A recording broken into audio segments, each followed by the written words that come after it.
tövsiyəsi. Dünən iş yerində çox maraqlı bir hal yaşandı. Təlimdəydik və təlimçi bizə suallar verirdi və əlbəttə ki, təlim mənim çox xoşuma gəldiyi üçün çox aktiv şəkildə iştirak edirdim. Amerikadan olan həmkarım başladı ki, bu suala da Aysel cavab versin, o suala da Aysel cavab versin və durmadan adımı çəkməyə başladı və mən çox gözəl başa düşdüm ki, mənim bu qədər aktiv olmağım, müzakirələrdə iştirak etməyim onu yavaş-yavaş qıcıqlandırırdı. 10 il öncə fikirləşərdim ki, deyəsən mən çox danışıram, deyəsən mən sakit olmalıyam.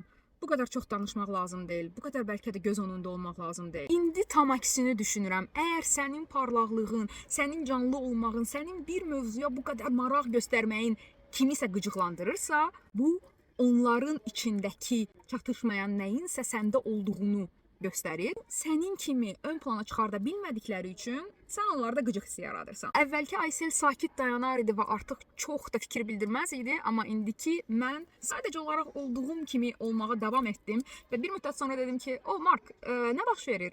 Deyəsən mənim bu qədər aktiv danışmağım sənin xətrinə dəyir." Və mən belə deyəndə hamı bunun artıq fərqində olduğu üçün gülməyə başladı və Mark bildirdi ki, "Yo, sadəcə mən də zarafat eləyirəm və məsələ buradaca bağlandı." Enerjilisinizsə, aktiv bir insansınızsa, danışmağı, müzakirə etməyi sevirsinizsə, başqalarının fikrinə görə bunu susturmayın içinizdə. Çünki bəlkə də o insanlar məhz sənin yerində olmaq istəyən insanlardır.